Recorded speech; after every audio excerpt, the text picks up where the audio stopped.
Welcome to Atlantic Television Network Society Watch. This is a program where we ventilate societal issues, give them aggregate attention with a view to profess solutions that will benefit humanity.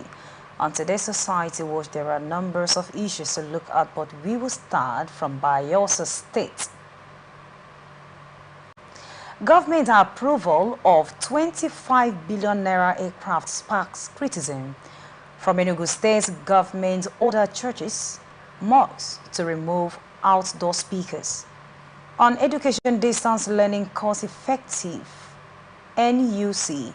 On finance inspector protests over unpaid salaries. These are the issues we'll be looking at today. When we return from this short break, I will introduce my guest for today's show. Do stay with us.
Welcome back. If you're just joining us, this is Society Watch on Atlantic Television Network, and joining me in this conversation this afternoon, I have editor of the Orobo Voice newspaper with me here in the studio, Good luck, Edafe. Good to have you. Thank you very much. And also joining me in the studio this afternoon rather, is Lord Martins. He is a social commentator. Good to have you, Mr. Martin. It's good to be here again. Makulata, how are you doing today? All right, let's look at the first story for today from Bayelsa State. Bayelsa Coalition for Accountability and Good Governance, a social society group, has commended the Bayelsa State government decision to approve 25 billion for a new aircraft, calling it financially reckless and fraudulent. The coalition criticized Governor Duye Duri for prioritizing the aircraft's purchase despite the state's financial challenges and rising debt profile. The group highlighted that 11 billion naira had already been spent on a similar project with no results, and accused the administration of mismanaging the state resources. They also pointed out that despite substantial revenue from oil deprivation fund and loan, Bayelsa remains oil of Nigeria's poorest state with inadequate development across sectors. The coalition is urging Bayesians to protest against the aircraft expenditure, fearing it as may be another case of financial misappropriation. All right, let me start with you, Mr. Edafe. This is a civil group has called out the government for approving such huge amounts of money for an aircraft, describing government's move as reckless. And then their argument is that the state is facing financial challenges, which is also Nigeria as well. Therefore, it is unwise for the government to release such huge amounts of money for an aircraft. Now, for the broad perspective of leadership, do you think that government decision is crucial, or do you think that they are being insensitive, as this coalition group actually mentioned? The word insensitive is another statement. I think they use the word condemned. That's the word they use there. They condemned that decision. When you hear a story like this, it tells you of a people who have no plan to be in government. That is why you can hear this kind of news. What is the quality of roads in Bayelsa, Yenegua, the main town, the only one community they have? What is the quality of road in Yenegua? Yenegua that is flooded with the water. All the roads are flooded with water, Yenegua. What is the quality of primary, secondary school in Yenegua? We are not talking of the interior communities, just the Yenegua, the main town. What is the quality of secondary school, the buildings, the environment? What is the quality? How can you describe it? What is the quality of hospital that attend to people in Yenegua? That a governor, at this time that Nigerians are crying, looking for who to murder, for the pain they are passing through, you say you want to budget for it. Where are you going to drive it to? You going to fly it to where? You want to go to Spain? To go and do what? Why are our political leaders so crazy about vanities? As far as I'm concerned, this is vanity. When you see society that already well developed, presidents, governors, riding bicycle, flying public plane. You see presidents all over the world joining public plane to travels. Every governor in Nigeria, every president in Nigeria want to have his own personal jet that you are buying with the money belonging to people that are dying that cannot feed their children. So Nigerians, sometimes when I think about Nigeria, I see a people who are not ready to be in government. People who should not be in government at all, because the level of their thinking is too poor for my liking. It's too poor. How can at this time in Nigeria is burning? You are bringing a discussion, want to buy private jet for what? Who are you going to, between who and who? Just you and the deputy? Or you and your wife? Or who will go to fly that plane? So for me, it's a very bad decision. And it's a decision that I describe that governor in a very bad light. It's a very bad one for the governor to take this decision. All right, Mr. Martin, Lord Martins, looking at this story, the Bayelsa State Governor has approved 25 billion naira to purchase an aircraft. And looking at the situation that Nigerians are into right now, of course, a coalition group has come out to condemn the act, that they are not comfortable with what the governor is doing and they would definitely protest. What do you think about this move, and what better leadership move could the government have taken?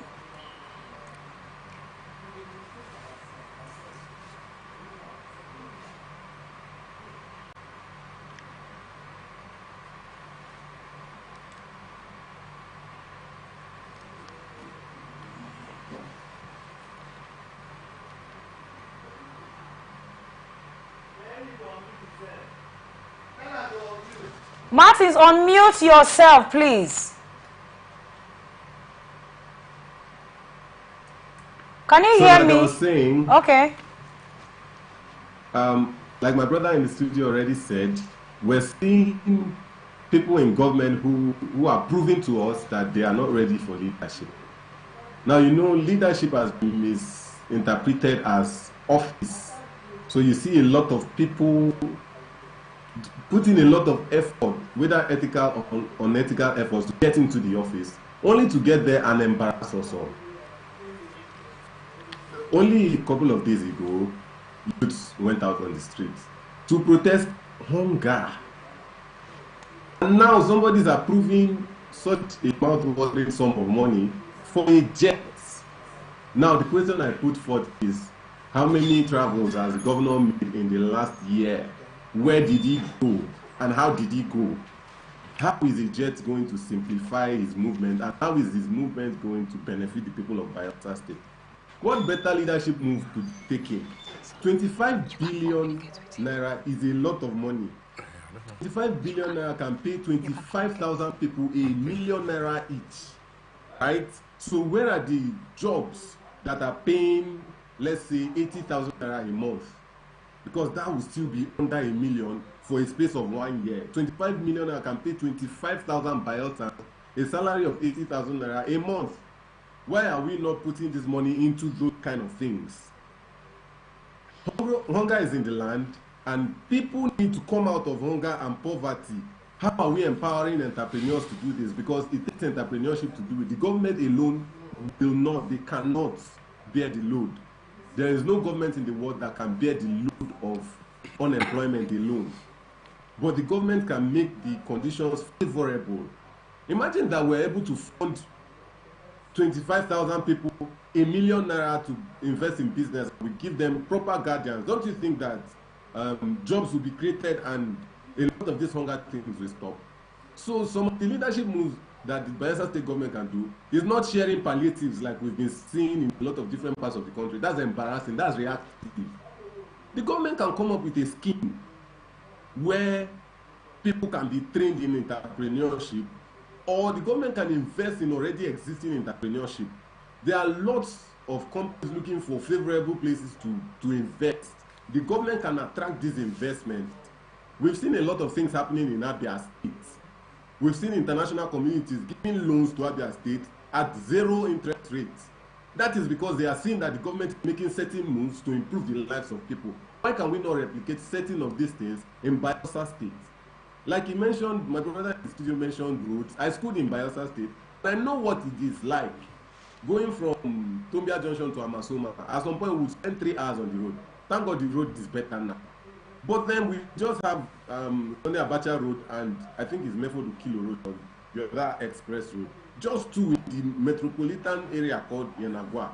Why can't we split some of the bushes in Yenagua to create more roads that will lead to more places? I traveled to certain places in Bayelsa when I was a student, and it was not convenient. Some places we had to go by water, and it was very scary.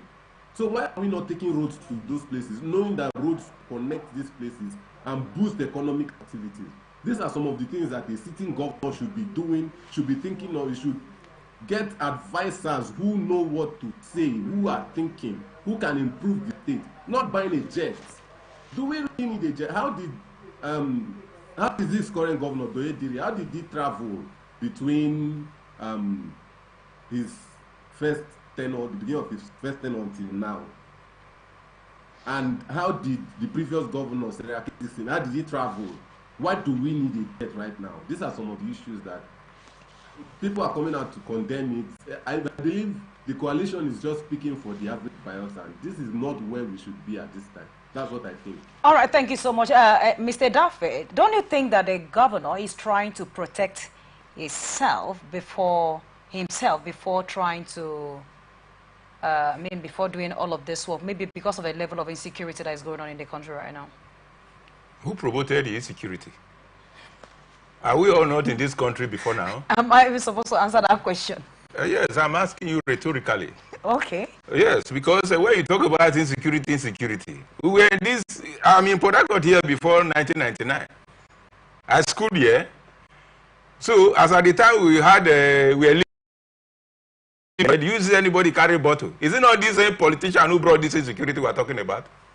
Where you can rig election, who can defeat you at the poll, you send boys after him. Is it not how this insecurity came about? So nobody can tell me insecurity. Now, to come to how? If you know you want to live a private life, live the public space. Only people want to serve public that comes to public space. So you can't use our public money to go and protect yourself. So who is protecting us? Is the money not belonging to all of us? 5 billion out of 25 billion. If you put it in catfish farming in Bayelsa, all these catfish you see that is people sell one small one in 5,000, it will come to 500 naira.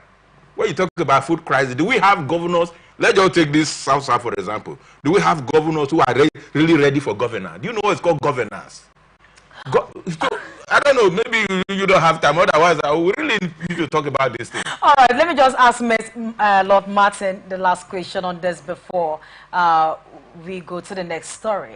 Lord Martin, at the fact that the president of Nigeria has also gotten an aircraft which is being set somewhere in France, and if we were to protest, as the people want to protest now, calling on the better still to call the governor into order and for him to withdraw this approval, which is, of course, it has already been approved. Do you think that they can actually tell him not to do it? Because, and then you follow your father's footsteps. Who is going to talk to who? Our president has already gotten one. Who is going to tell Governor Dury not to do this? But then, the analogy of what your father has done versus what you want to do, I don't think it really plays out here, because the employers in this case are the people of Bayelsa State. We are operating a democracy in this country. Democracy is defined cliche, the government of the people, for the people, by the people. That's to say, the people are the single most important. If the people of Bayelsa State says no, the governor is under obligation to withdraw it, because it is taxpayers' money. The governor is in the office in trust for the people. So, yeah, the president might call him and say, don't buy or whatever, but that does not send a good message to the Bayelsans. Because the president, our current president, is from Lagos State, is he not? And is operating the federal government. The people of Bayelsa should have a say in what is being done with the resources of Bayelsa State. The governor is managing the resources of Bayelsa State. And if the people of Bayelsa are saying, don't use our funds to buy jets, the governor shouldn't use the funds to buy jets. Otherwise, we'll still revolve around this. I've heard a lot of crazy words that they used to describe it. You know, if two people deciding what they do with the funds and the resources of a all right. More. So that's the case. All right, thank you so much. And looking at the next story for today is from Enugu State. Government has given churches and mosques 90 days to remove outdoor loudspeakers and install soundproof measures as part of a state anti-noise pollution policy. This decision followed a meeting between government officials and religious leaders. Uche Ayaye, chairman of the Enugu Capital Territory Development Authority, emphasized that noise pollution has become a major issue, with over 1,000 petitions received from residents complaining about noise from religious centers and businesses. The directive is part of the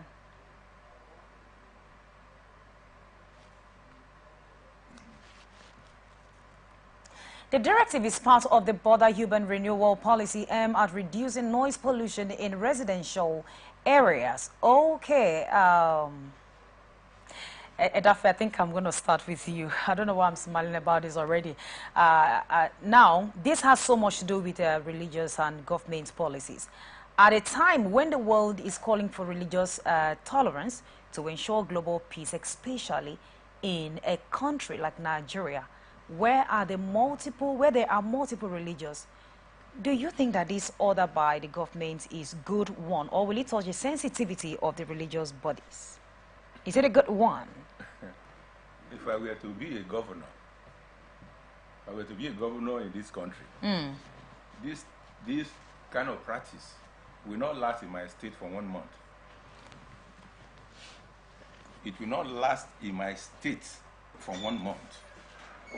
We are missing out something in this country. Okay. One, we think that only Christianity and Islam are the only two religions we have in Nigeria. They are not the only two religions we have in Nigeria. Okay. Nigeria is a country with multiplicity of religions. We have idol worshippers, we have the atheists, we have the Buddhists, name them, although they are small. But a country that preaches equity, justice, and fair play, the size of one population is not a basis for the oppression of another small religion. Okay. It's not done. For a true worshipper, what is good for you is good for your neighbor. And that's what is also enshrined in the Constitution, that no religion, no individual in this country will enjoy any benefit from government on the basis that he is a religious person. Such a benefit is not given to Nigeria or other citizens of other religion. Such is forbidden as far as Nigeria Constitution is concerned. So what are we saying here?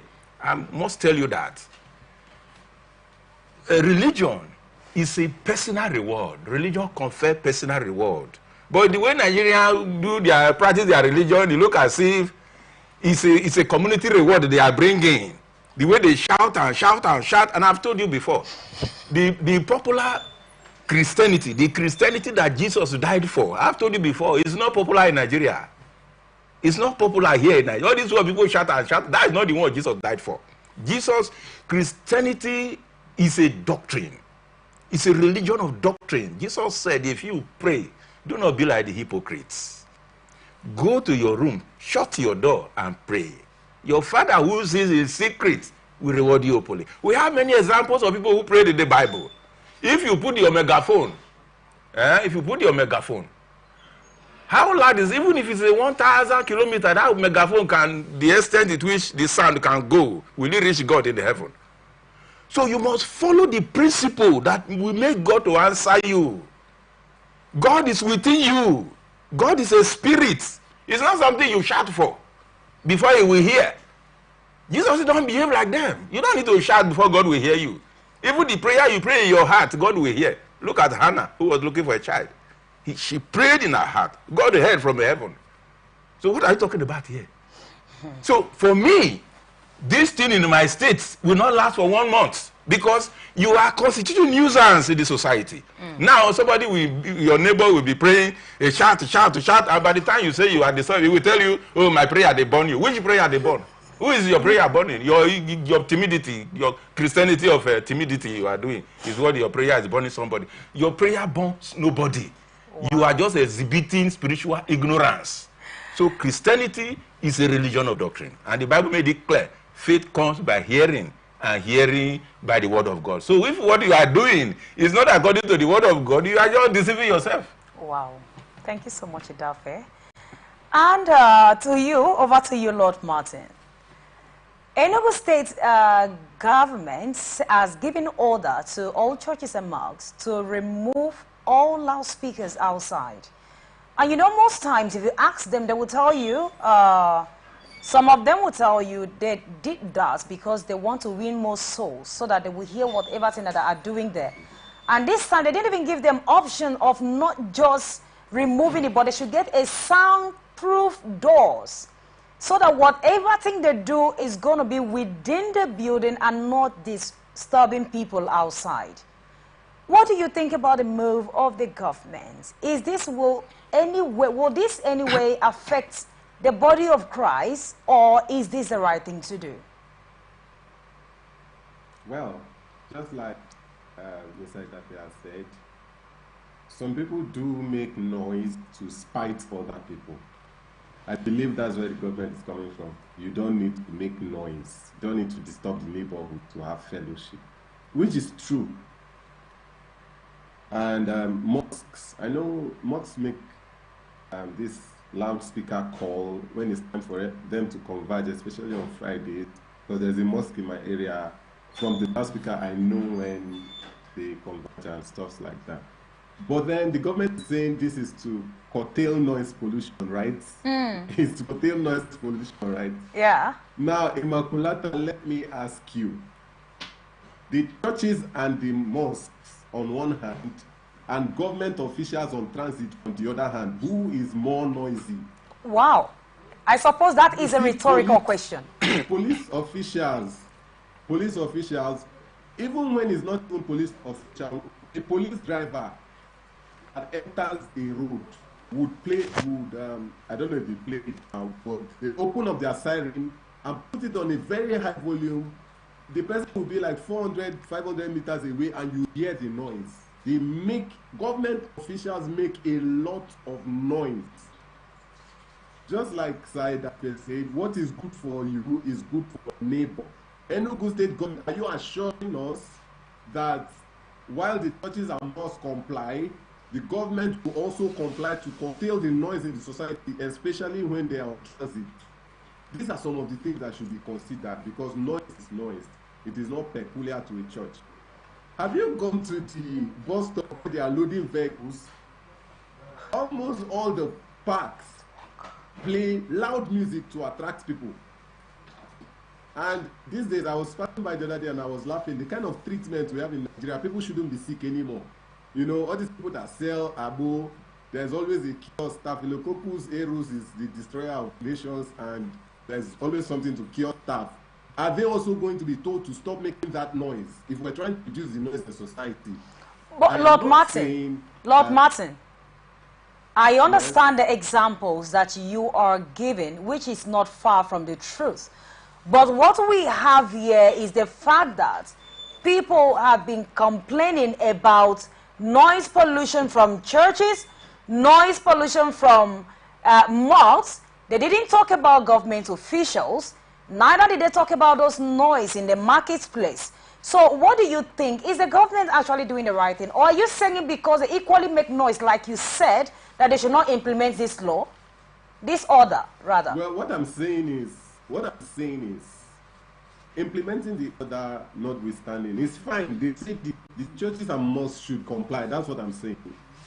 But I'm also saying that it should be extended. It shouldn't end at churches and mosques.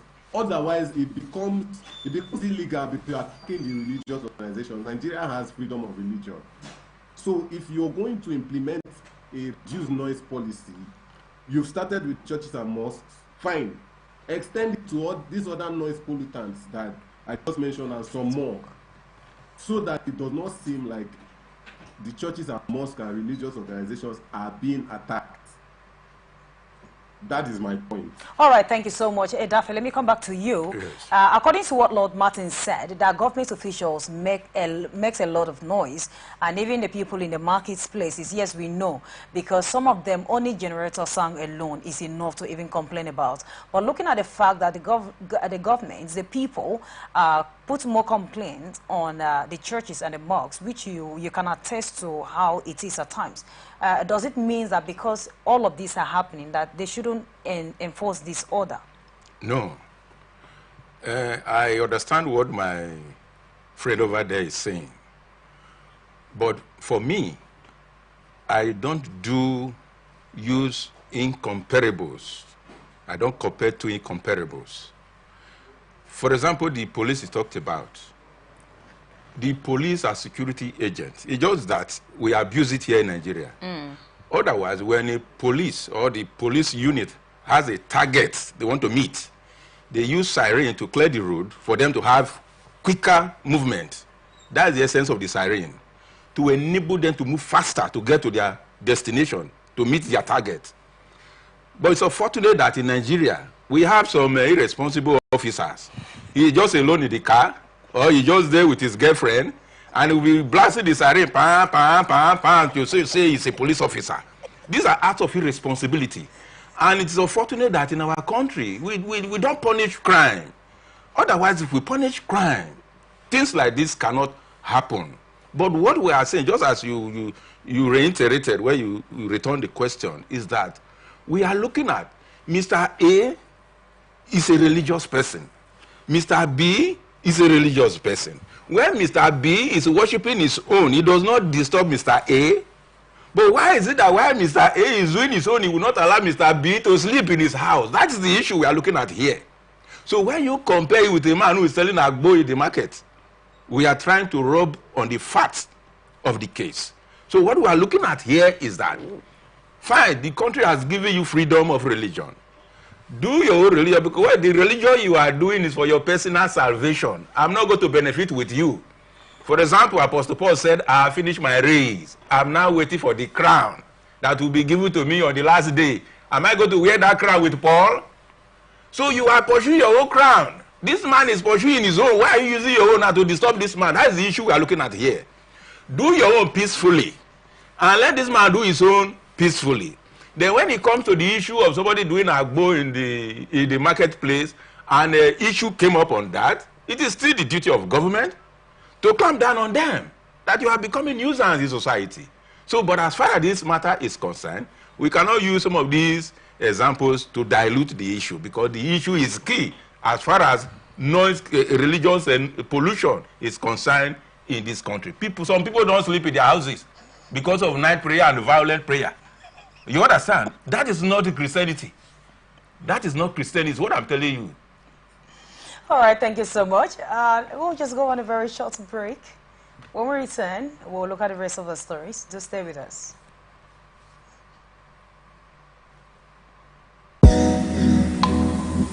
I'm back.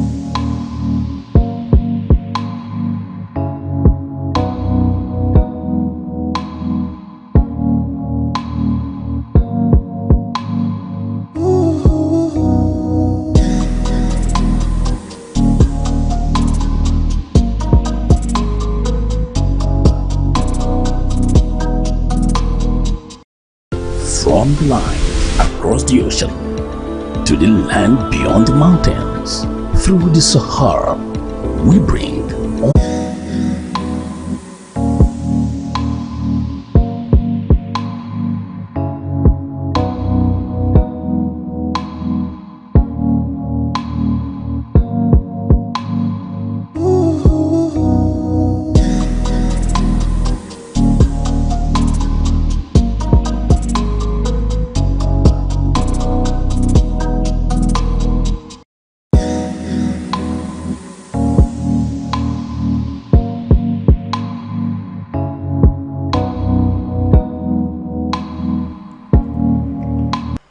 Welcome back. If you're just joining us, this is Society Watch on Atlantic Television Network. And now the rest of our stories. Group of police officers known as the Concerned Police Inspectors in Nigeria staged a peaceful protest in Uyo, Akwa Ibom State over 11 months of unpaid salaries arrears. The officers promoted from Inspector 2 to Inspector 1 total over 1,500 and stressed frustration as the lack of commitment to their welfare by the police authorities. They appealed to the Inspector General of Police, Kayode Egbetokun, to address their situation, noting that despite their promotions, they continue to receive pay as junior inspectors. The officers highlighted the financial strain on their families and criticized the IGP for promoting officers without ensuring the payment of associated salaries increments. An appeal letter was sent to the IGP, the Presidency, the National Assembly, the Police Service Commission, urging action to resolve the issues. Oh, wow. Mr. Dafe, here we have another one. The police officers who have been promoted are complaining that their salaries is not reflecting their jobs. Rather, what is reflecting is they're collecting, the salary is reflecting old staff. Meanwhile, they have been promoted to new position. All right. And according to what they also said, I was so striking there, that this issue is affecting their commitment. It is seriously affecting their commitment. They don't do what they are supposed to do. They don't put in their best. Isn't it a problem that security personnel are now protesting on the road because of salaries? What is your take on this? It's a serious matter. Anybody who played down on this issue, he doesn't know what it means to carry a gun and be angry. If you know what it means to carry a gun and yet be angry, then you will know the situation that is on ground. It's unfortunate that stories like this keep coming around in our country. And nobody is punished for it. For 11 months, you will promote an officer. For 11 months, the salary structure will not reflect. It's painful. And this is an officer you expect to secure the lives of people. You gave him gun, and he's day by day is morally injured. Day by day, every day he's feeling pain. Every day he's getting angry. Every day he's thinking about his salary that is not paid, that somebody somewhere is seated upon. What do you think that such a man can do with the gun? And sometimes when we see them do some funny things, we blame them. But the man up there, what happened to that? Can anybody be called to question why things like this? I saw one video the other time. Young mobile police officer was posted to an environment with leaky roof. The foam where they sleep is a dilapidated or completed building. Water was just pouring whenever it rains. The young man summoned courage to take that video. It was every day they sweep water from the place they sweep. Police officers that are supposed to protect life and property in Nigeria. So for me, things like this is a very serious matter. We have very irresponsible people in position of leadership in our country. People who don't budge. If you like, look at the protest now after 10 days. Don't worry, if you're not tired, I'll go in the house, go sit down. That's just the mindset of the Nigerian leadership.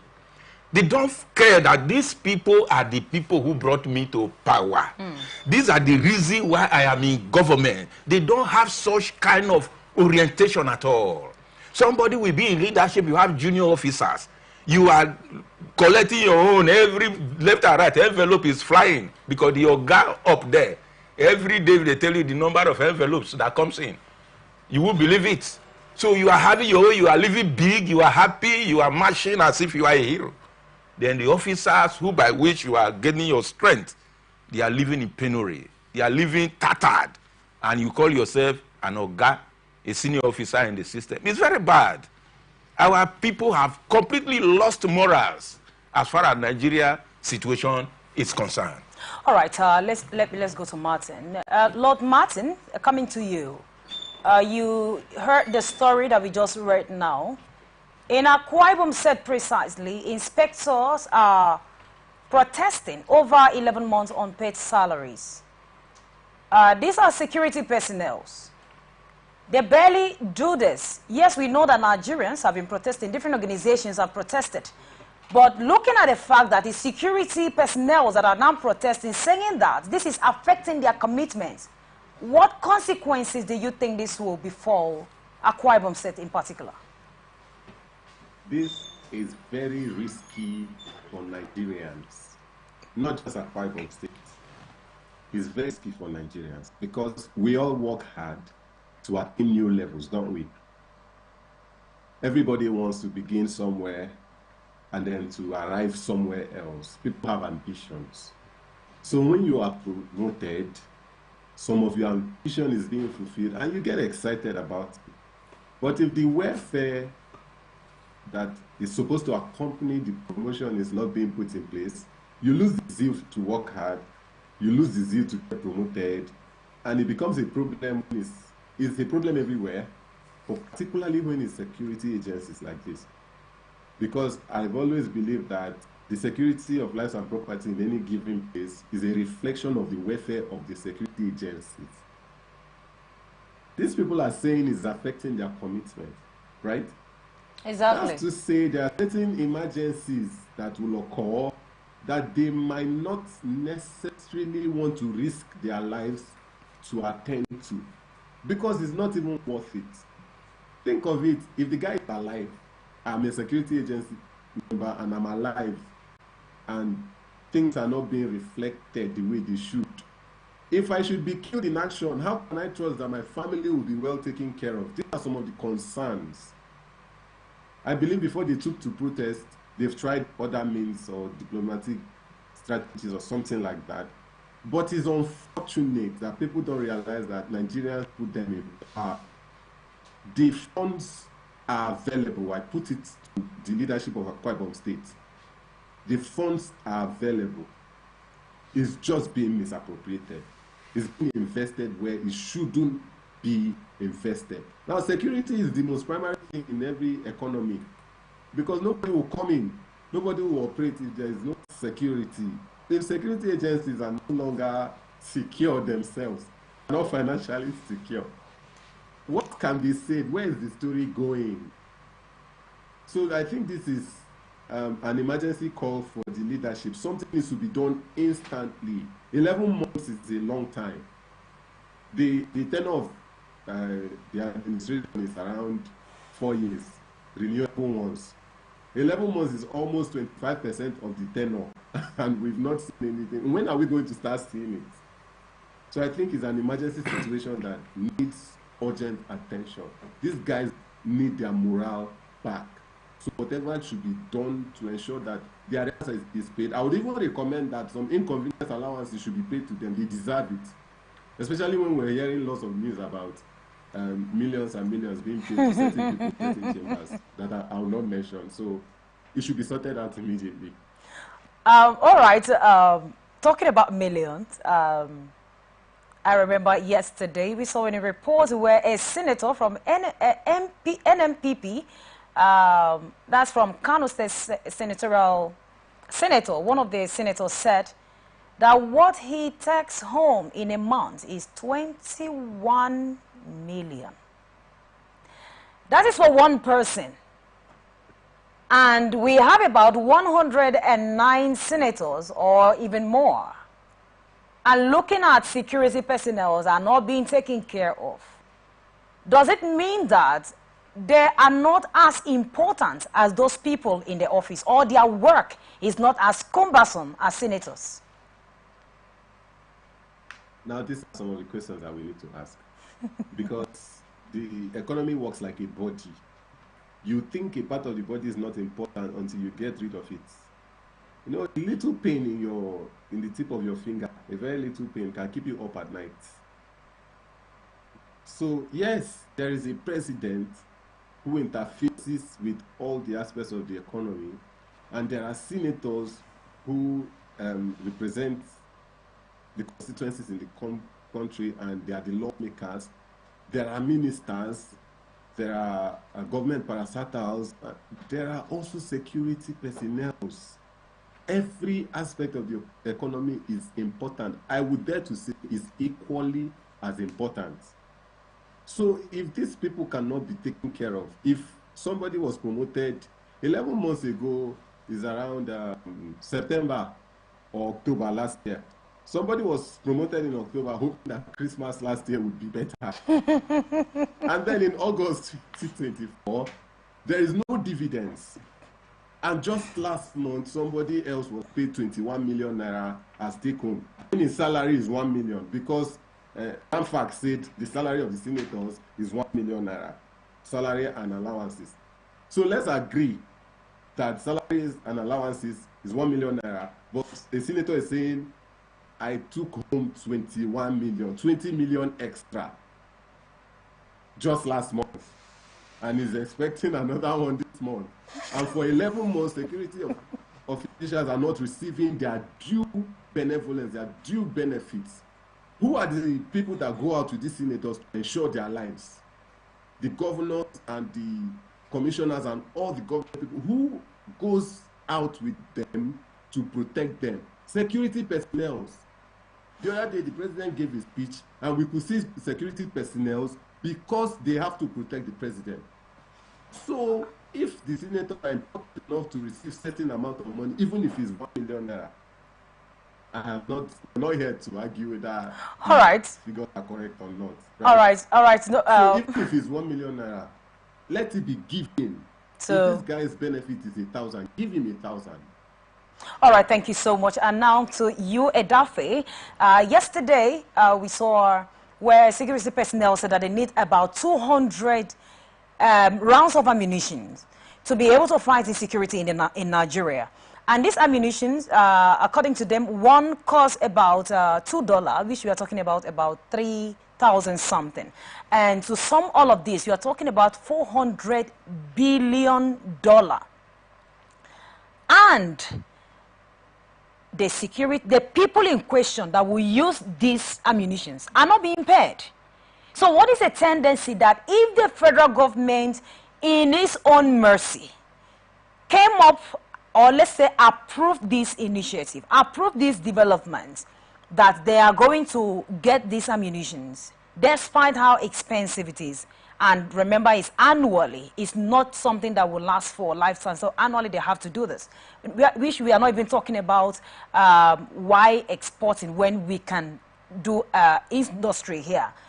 But if this is being approved by the federal government, what is a tendency that insecurity in our country is going to be a thing of the past when the people in question are not being taken care of? Let me hear from you. Well, the way we are going as a country, the issue of insecurity is not something we can wish away. That maybe in the next 6 months we're going to have a peaceful country.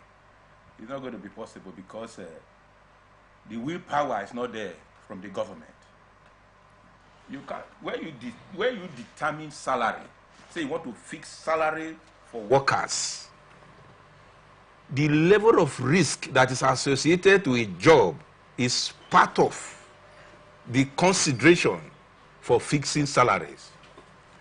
Somebody who sweeps the house every morning and somebody who is on the road every night and they cannot receive equal salaries because the level of risk attached to the two jobs are not the same. So when you see a man who is shouting eyes receiving 21 and the one who is carrying gun, every day you hear 3 police have been killed, 5 police officers have been killed. Every day, how many senators were killed in this country, month to month? How many of them? But these are the people. So when you begin to show this kind of lackadaisical attitude, an attitude of let us just be doing it like that. You people are small boys. You go to kill the morals of the officers. And once the morale of the person working for you is dead, you cannot get the best out of the job. And that is the problem we are facing in Nigeria. Somebody just sit in the government house, somebody sit in Aso Rock there, and thinking that he's overall in the world. I saw this Ajimobi and Akeredolu, when 2 of them hugged themselves. Somebody just sent the pictures to me this morning and wrote, he said, these are not delicacy for maggots. Beautiful, handsome 2 men. And he said, this is not delicacy for maggots. Where are they today? Nigerian man don't think that one day we'll just leave this space. They don't think about that. Let us do the right thing for our people. It's not in the consciousness of the Nigerian leaders. It's not our consciousness. We want to grab, but one day we'll disappear. And when you disappear, what next? So for me, it's madness that you have people who carry gun around you, they can even kill you. Yes, now, police, after all, death na death. If I kill you, make I die with you. This punishment you are giving to us is too much. Let me finish you. Let me and you go. Let the rest enjoy. It can happen. One day it can happen. Because the way these people on top treat the Nigerian masses is just too painful. The money belongs to all of us. Look at the issue of Bayelsa we talked about. You just sit in the comfort of government house, you want to buy a private jet for yourself. Meaning what? That's the meaning. What's the meaning of that? Are we serving you or you are serving us? Is it not you that came yesterday begging us for votes? Is it the way we have decided to use our resources? That which we own together. That's supposed to be our collective pot to benefit us, to bless us. This is the way we want to use it. So for me, things like this one day is going to boomerang. Thank you so much, Mr. Edafe, for coming on today's show. It was good to having you in the studio. Thank you very much. And Lord Martin, thank you so much for joining us on this beautiful episode of today's Society Watch. It was amazing having you in the studio. Thank you for having me. All right, and our viewers, we want to say a very big thank you for staying patiently with us. I am Immaculata Irikana. Join us on Facebook and YouTube, Atlantic Television Network, Instagram and TikTok, Atlantic TV Network 1, X Atlantic TV Net. Join us live on our website, atlanticnetwork.tv. Remember that peace and unity are the pathways to progress. Good afternoon.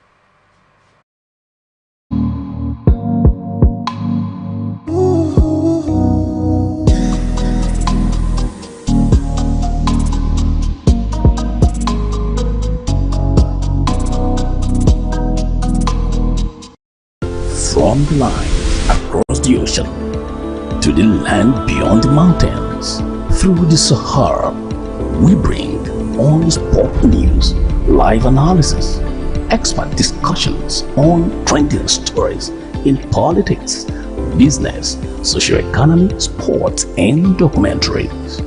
So catch all the updates on the happenings around the globe. Stay focused on the fact today. Only on ATN.